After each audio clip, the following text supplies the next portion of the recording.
think you're so fucking smart. Careful. Huh?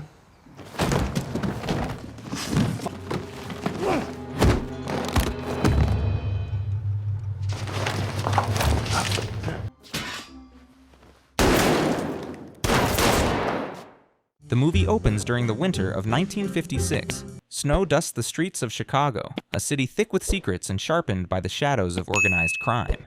In a quiet corner of a neighborhood ruled by Irish mob boss Roy Boyle, an Englishman named Leonard Burling runs a modest tailor shop. With precise fingers and a calm demeanor, Leonard, or Leo as some call him, works the needle with the care of a surgeon and the soul of a man accustomed to silence. A cutter by trade, he is not merely a tailor, but a master of his craft. Someone who sees every stitch as a story and every garment as a second skin.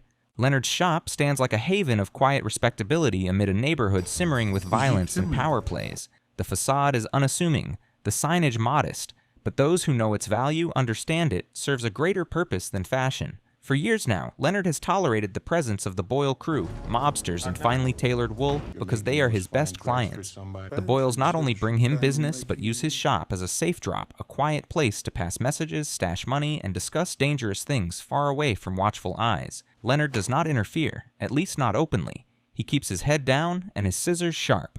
One fateful day, Leonard finds his work interrupted when Roy Boyle's son, Richie, strides into the shop with his father's chief enforcer, a cold and calculating man named Francis. The tension in the room grows sharp, the air subtly shifting from respectful civility to barely concealed menace. The two gangsters are troubled. They've discovered something disturbing, a message from a powerful, unseen organization they refer to only as the Outfit. The very mention of that name seems to carry weight. Something has shifted in the underworld's delicate balance. Something terrible. Without much ceremony or politeness, Richie and Francis ask Leonard to excuse himself and allow them to use his back workroom. Leonard complies without protest, though the request is rude. He does not challenge them. Instead, he retreats to the front of the shop and sits with his receptionist, Mabel Shawn, a spirited young woman with a curious heart and an independent mind. She is sharp-witted, brimming with dreams of escape and reinvention. Leonard listens as she speaks of her desire to see the world, of places far more exciting than this small tailor shop nestled in the shadow of men with guns and names that echo in fear. Though Mabel clearly respects Leonard, she doesn't share his vision for her future. He wants her to learn the trade, perhaps even take over the shop one day. But she wants more. She wants to move, to live beyond the cold wind of Chicago and the cold stares of men like Francis. Still, she hesitates to leave Leonard behind, sensing his loneliness, though he insists he can manage just fine on his own. Soon, Richie and Francis leave, and Mabel and Leonard continue their conversation in the back room. Their exchange is quiet, but charged with emotion, a mix of affection and frustration. They fold kerchiefs together, their movements practiced and their silences telling. They are not related, but they are family, bound not by blood, but by shared history and quiet reliance. Leonard, however, harbors concerns. He does not trust Richie's intentions toward Mabel. His worry is unspoken, but present in the way he looks at her, the way his voice drops when he speaks of men like Boyle. Mabel brushes off his fears. She insists she can handle herself. The mobsters may be customers, but to Leonard they are not gentlemen. Mabel, ever the realist, notes that Leonard's tailoring gives even monsters a certain elegance. Leonard muses in return that if he refused service to sinners, he'd have no clients left at all. That night, the stillness of the shop is broken. Leonard, asleep on a narrow bench in his workroom, is stirred by quiet voices in the dark. He hears Mabel return, and with her is Richie Boyle. Leonard does not reveal himself. Instead, he listens from the shadows. What he hears unsettles him. Mabel and Richie are involved in a romantic relationship, just like he feared. This much becomes clear as Richie's voice carries through the stillness. Richie then vents about Francis, calling him paranoid, accusing him of sowing fear. Francis believes there is a rat among the Boyle crew, someone leaking information to the rival LaFontaine family. Worse still, Francis has convinced Roy Boyle of the same. Richie is bitter. Though he is Roy's son, he feels sidelined, overshadowed by the enforcer. He mocks his father's faith in Francis, resenting the way his loyalty is questioned despite his sacrifices. Richie believes he should be trusted, that his father should see his worth. Mabel tries to reassure him, but Richie doesn't hear it. His bitterness runs too deep. Leonard, hidden but not careful enough, drops a button. The small clink echoes through the darkness. Richie and Mabel go quiet. Suspicion sharpens. They search the shop and find Leonard lying motionless, feigning sleep on his bench. They do not question him. Not yet. They leave, trying not to wake him up. A short time later, things take a darker turn. The door bursts open. Francis storms in, dragging a bloodied Richie behind him. There's been a shootout. A confrontation with the LaFontaine family has left Richie shot in the abdomen. Francis, desperate and grim, forces Leonard at gunpoint to treat the wound. The atmosphere is thick with tension. Blood stains the floor. Leonard's tools, designed for cloth, must now be used on flesh. Leonard works with trembling precision. Francis restrains Richie while Leonard sews up the bullet wound, hands shaking but focused. Richie, unable to withstand the pain, faints during the procedure. The shop, usually a sanctuary of quiet rhythm, is now a battlefield. With Richie unconscious, Francis takes charge. He presents Leonard with a briefcase and demands he hide it. Inside is a damning piece of evidence, an FBI recording detailing the Boyle crew's criminal operations. The tape was acquired through The Outfit, a secretive and highly influential syndicate with roots stretching back to Al Capone himself. The implication is clear. Someone within the Boyles' circle has been compromised. Francis must protect the evidence and buy time. He calls Roy Boyle, gives him an update, and then vanishes, leaving Leonard alone in the shop with Richie's unconscious body in a briefcase that could destroy a criminal empire. When Richie eventually wakes, pain dulling his movements and paranoia sharpening his thoughts, he thanks Leonard for saving his life, but there is no peace.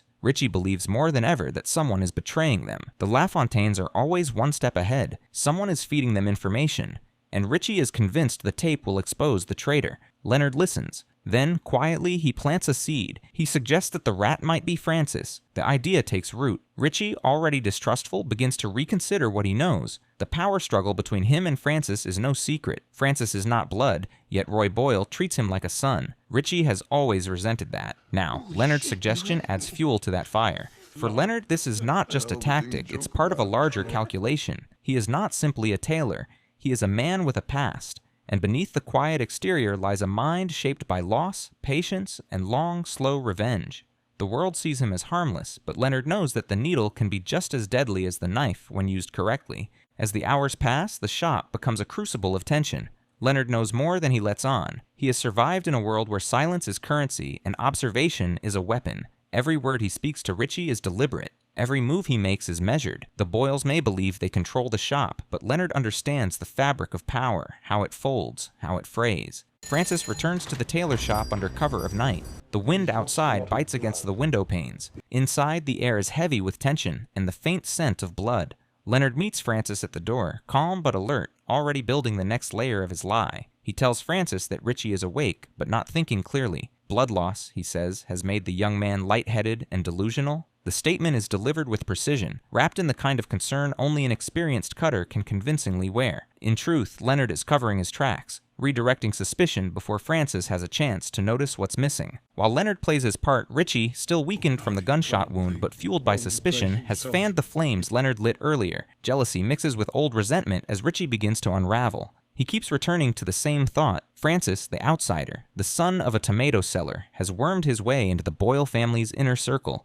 Richie sees it all now, or so he believes. The calculated way Francis operates, the coolness in his voice, the competence that Roy admires so much, it all reeks of betrayal. Richie believes Francis has always wanted the top spot. He's convinced that Francis, despite his protestations, is the mole. Not because he lacks loyalty, but because he's too good, too smart, too close to Roy. Francis listens, disturbed, but trying to keep the peace. He insists that he would never betray Roy, that he owes Roy everything and loves him like a father. But the words don't land. Richie has a gun in his hand now. The room grows tighter, the walls closer. Leonard watches from the sideline. The air pulses with imminent violence. Then, the real trigger. Francis opens the briefcase to check on the FBI tape and discovers it is missing. The recording is gone. Panic flashes across his face. Now the accusations are no longer speculative, they carry consequence. The mood explodes. Richie sees the missing tape as proof. His voice rises. His hand trembles around the gun. Leonard watches it all carefully and, without drawing attention, taps his foot against a metal stand. The soft clank disrupts the moment. Richie flinches, looks toward the sound. That split second is all Francis needs. A cold calculation flashes across his face. He draws his weapon and fires. The bullet strikes Richie in the neck. He gasps, eyes wide with shock and pain. Blood pours down his shirt as he falls to the ground, choking on his own breath. The room falls silent, save for the soft gurgle of Richie's last attempts at life. Francis steps forward, slow and measured, his face hard and void of remorse. He crouches beside the dying man and delivers a brutal final message. Francis does not blame Richie for being arrogant or impulsive or foolish. In his eyes, Richie dies because he is weak. Weakness in this world is the one sin that cannot be forgiven. Then, without pause or hesitation, Francis raises his gun once more and shoots Richie clean through the face. The noise is deafening, but the silence that follows is worse. Francis and Leonard lock eyes, holding each other's gaze for 10 long, torturous seconds. Then Francis begins searching the shop, rifling through shelves and cupboards in search of the missing tape, but the recording is nowhere to be found. Leonard watches without expression. He already knows where it is. Moments later, headlights slash through the front window. Roy Boyle arrives, accompanied by his stoic bodyguard, Monk. Time freezes. There is no time to move Richie's body far. Francis and Leonard shove the corpse into a wooden trunk just as Roy steps into the shop. Leonard keeps his face smooth, though he can feel the tremble beneath his skin. Together, he and Francis concoct a story. Richie left, they say. He walked out on his own, wounded but strong enough. Francis volunteers to go look for him. It sounds plausible, almost, but Roy is no fool. He scans the room, noting the smell in the air, the coat draped over a chair in the back room. The fabric of truth has holes. His suspicion sharpens. He levels a cocked gun at Leonard, demanding the truth. He made me promise not to tell. Leonard is moments from confession when Francis bursts back into the shop, dragging Mabel with him. Her hair is disheveled. Her hands are bound. She is furious but silent. Francis claims to have found her apartment stained with Richie's blood. He suggests carefully that she is the rat, the traitor among them. Roy's grief twists into rage. His son is missing. His enemies are closing in. He orders Monk to torture Mabel for information. Before the act can be carried out, Leonard intervenes. He plays his final card, his past. He speaks of a fire, of a shop and a home on Savile Row. He tells of a wife and daughter lost to flames. The pain in his voice is real, even if the purpose behind the story is calculated. He uses his history as a mirror, a bridge to Roy's current loss. He tells Roy that even if he tortures them both, it will not bring Richie back. Leonard's voice does not rise. It is low and steady, the voice of a man who has been wounded too deeply to ever raise it again. The shop's phone rings. Leonard picks it up, pauses, then lies. He tells Roy the call is from Richie. Richie is alive, he says, and waiting for his father at a nearby location. He must be met in 20 minutes. Roy, desperate for hope, grabs Monk and leaves at once. But Francis chooses to stay. He claims he wants to hold down the fort, watch Mabel and Leonard, keep them from making any sudden moves. But Leonard knows better. Francis does not trust him. Now, with Roy gone and the blood-stained night crawling toward dawn, Leonard turns the game again. He appeals to Francis's ambition. He lays bare the truth. Mabel really is the rat. She has been selling information to the LaFontaines and the FBI, but Leonard paints the betrayal not as a liability, but as an opportunity. Roy is walking into a trap. If he dies at LaFontaine's hands, the throne will be vacant. Francis can rise. The city can belong to him. Francis is stunned. He did not see it coming. Mabel, calm and unbothered, confirms it. She does not flinch. She does not lie. She tells Francis that she had her hustle just as he had his. She speaks of watching the gangs bleed the city dry since she was a child, of wanting nothing more than to read the obituary pages of every mob boss who thought their reign was eternal. She wants to be in Paris when it ends, sipping coffee as the smoke clears. Francis turns to Leonard now. He sees through the layers. If Mabel is the rat, then she must have taken the tape. But Leonard steps forward. The tape was never Mabel's to take. It was his. He had it all along. Leonard urges Mabel to make the final move. She calls Violet LaFontaine. She gives Roy's location. She offers to sell the tape. The deal is simple. Roy dies, Violet gets what she wants, and the tape never sees the light of court. Time folds in on itself. Violet arrives at the shop, cloaked in the composure of someone who knows they are winning. She does not come alone. Her bodyguards move like shadows. Leonard greets her with calm, warning her quietly that Francis lies in wait at the back, planning an ambush. Violet is not rattled. She signals her men.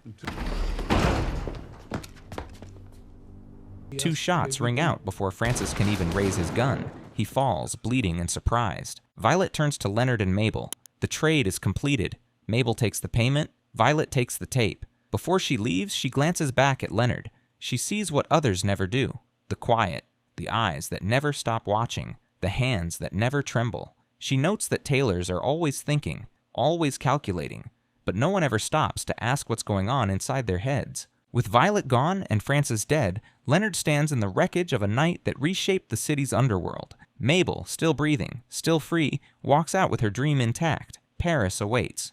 Leonard smiles at her with pride. Against all odds, Mabel has achieved purpose. She who lost her father to mob violence. She who came from nothing. She upon whom the world had placed dim expectations. She has triumphed. She stared into the abyss and emerged victorious. She learned to speak new languages. She endured a tiresome, dangerous romance with Richie to gather what she needed, and she survived it all. More than that, she rose above it. Leonard smiles to himself and lets the hush of his shop settle around him. This silence is different. The room no longer smells of blood, but of something cleaner, something final. The cutter has made his last stitch, and this time the pattern was entirely his own. All that has transpired, Richie's suspicions, Francis's fall, Violet's arrival, and her exchange with Mabel, was not the product of chaos, but of design. The architect is Leonard, quiet, watchful Leonard, the mild English cutter whose hands seem to tremble only when folding a fine jacket, who never raises his voice but always seems to know where the danger lies. Every move made during the long night has followed a pattern months in the making. Leonard has not simply been caught in the violence, he has orchestrated it. For months, he has been manipulating the Boyle crew, subtly feeding them information disguised as threats from the outfit. Each note, each whisper was crafted by his hand, planted to provoke paranoia, to fracture trust, to sharpen already growing divides. The Boyle men, thinking themselves hunted, turned on each other. Leonard gave them just enough reason to doubt, and they did the rest. But Leonard's foresight did not end with the Boyles. He also knew about Mabel. She had not told him directly. She had not needed to. She had opened the door to the FBI, allowed them to plant a bug inside his shop, and Leonard let it happen. He let it all unfold because it fit within the broader shape of his design. And now that the night is nearly over, he reveals the final truth to Mabel. The tape that Violet LaFontaine left with was a fake, a decoy, a clever replica with just enough material to be convincing. The real tape, the one that matters, remains inside the store. It has been recording every moment of the night's madness. Richie's threats, Francis's betrayal, Violet's arrival, everything is there. The tape captures voices and confessions that will bring down what is left of the Boyle family and extend its reach to the LaFontaines. The end is now preserved in the hiss of that spinning reel. Leonard hands the tape to Mabel. He tells her what she must do. The money Violet paid is now hers. The truth contained in the recording will be enough to finish what they started, but Leonard does not want to know what she does next. He tells her to go somewhere grand, somewhere far from Chicago, somewhere she can breathe. Mabel hesitates. She asks what will become of Leonard. He replies that he has started over before. The second time he believes will be easier, but Mabel resists this. She offers to take him with her. She says there's room for him in whatever life she builds. Leonard, gentle and unyielding, declines. He tells her that she should not waste her best years caring for what remains of his own. Mabel argues back. She says she never needed his protection. She could have handled herself. Leonard nods. He agrees. He tells her that had he stayed silent, she would have buried every last one of them with her own hands. And perhaps she would have. She has that strength, that fire. But Leonard asks the question that changes the tone. If she had done it, if she had killed them herself, would she still only be pretending to be a murderer? Mabel does not answer. She is too proud, too hurt, and perhaps too honest to say the words aloud. But the meaning hangs in the air between them. Leonard has not stolen her agency. He has preserved it. He has made a different ending possible. Before she leaves, Mabel looks at him with tears in her eyes.